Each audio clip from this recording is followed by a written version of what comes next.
guide me to my 2 o'clock meeting? Your meeting is in conference room 2133. Take the stairs up to the 2nd floor. Whisper stands for Windows Highly Intelligent Speech Recognizer, and it's a continuous speech, state-of-the-art speech recognition system that we developed here at Microsoft Research. The first step in recognizing speech is not taking the waveform directly because there is a lot of variability that is hard to capture. Instead, what we do is we do a spectral analysis where more invariant features are easier to see. After that, we do a pattern matching module, which is based on hidden mark model technology to come up with the recognized sentence. Now turn right. Go down the hallway. Whistler stands for Windows Highly Intelligent Stochastic Talker, and it's the speech synthesizer that we developed at Microsoft Research. The first step in speech synthesis is to parse the text that you type, and that allows us to have some shallow understanding of the sentence that we can use to generate natural prosody.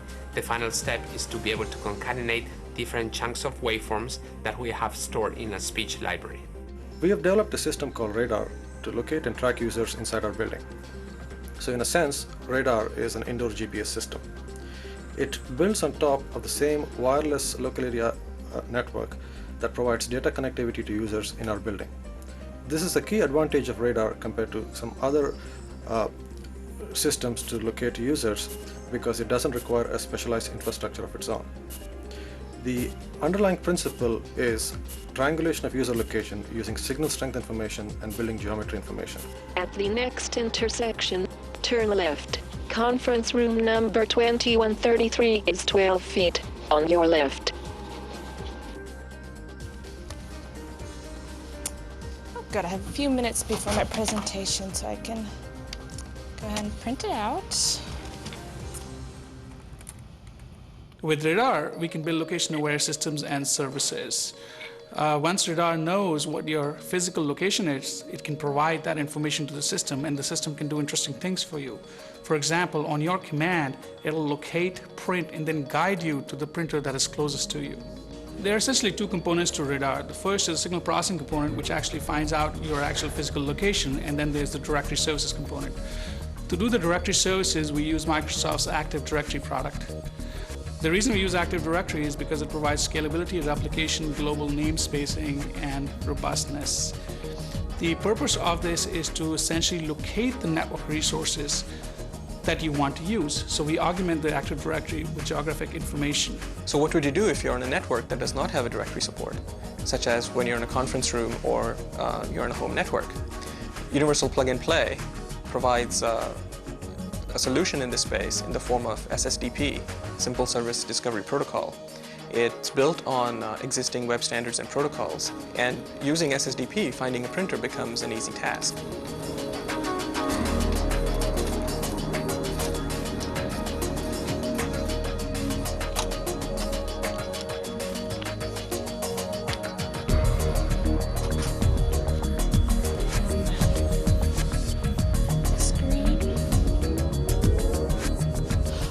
My garage door. Oh, I forgot to close that today.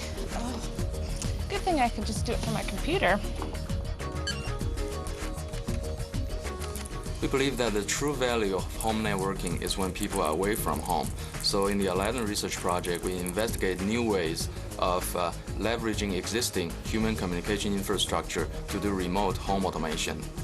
So the first part of the Aladdin system is a device discovery protocol, which is an extension of the universal plug-and-play protocol to cover heterogeneous networks. We use emails to take advantage of the existing security infrastructure and present a familiar interface to the user. The Aladdin home server periodically dials up the ISP to retrieve emails, invokes language understanding component to understand the request, and query a lookup service to identify the location of the devices. And then it sends commands to control these devices and send back the result to the user as a confirmation. Finally, reliability is also a focus of the Aladdin system, which we believe is the key to successful home networking. Oh, good. Now my garage door is closed. Hi, Gavin. How are you doing? I'm doing good, thanks. Ready to finalize this presentation? You betcha. But you know what? It's just too nice outside. Why don't we go outside? That's a great idea. I would love to. All right. To carry out our research, we took a mainstream wireless network adapter and extended the device driver that we got for it. The reason was so we could get the link characteristics and also to be able to configure the hardware dynamically. We also extended the programming model for NDIS to expose the hardware and driver functionality to the user level. We then took another step and created this library which we call YLib, to which users and applications can program. So for example, an application which uses radar will use YLib. Our testbed is deployed over the Microsoft Wireless Network. The Microsoft Wireless Network consists of a state-of-the-art 11 megabits per second wireless adapter and services about 350 researchers here. It is deployed over a building which has 3 stories and is also available in areas around it like cafeterias, in conference rooms, etc. Wow. It is real nice outside, isn't it? Yeah, it finally cleared up. That's great. You know what? It looks like we're losing connectivity. Maybe we should head back to that bench we saw. Okay, sounds good. There we are. All right. You know what? We really need to get Victor in on this meeting. Can you connect with him? Oh, that's a great idea. I'll get him through NetMeeting.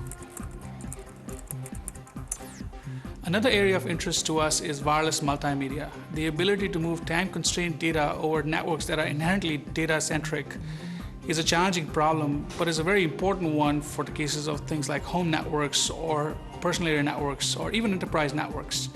We have ongoing research on this very subject on a project called Tempo. In Project Tempo, we are looking at different techniques to provide quality of service and fairness in single hop as well as multi-hop wireless networks. We are investigating algorithms at several layers of the protocol stack and also considering centralized versus distributed algorithms. For instance, one objective of the project is to develop link layer techniques to provide quality of service while being compatible with existing standards such as 802.11. Wait just a sec. Hi, Victor. Hey, Victor. Hey, how's it going? I'm glad you're there. Do you have a few minutes for a meeting? Sure, I'll be doing this video. Let me say goodbye to my audience, and I'll be right back. At Microsoft and Microsoft Research, we are constantly looking to develop technologies which will make life simpler for our society, which is becoming increasingly mobile. We have lots of projects underway here and in Microsoft which address all kinds of networks, including wide area data networks, local area networks such as the ones found in home and the enterprise, and also personal area networks. Even as we build these technologies, we are constantly looking for ways of how to integrate them into products so that the average person can use them without being aware of these innovations. Okay, I'm back. What do you need? Victor, we just wanted you to take a quick look at the presentation to make sure it has everything you wanted in there. Is it okay if I send it over to you? Okay, hang on. Let me mount your share and take a look. Hey, good job. Excellent work. Oh, good. Thanks for Good. taking the time. All right, thanks. Thanks, Victor. Oh, that's great. Good deal.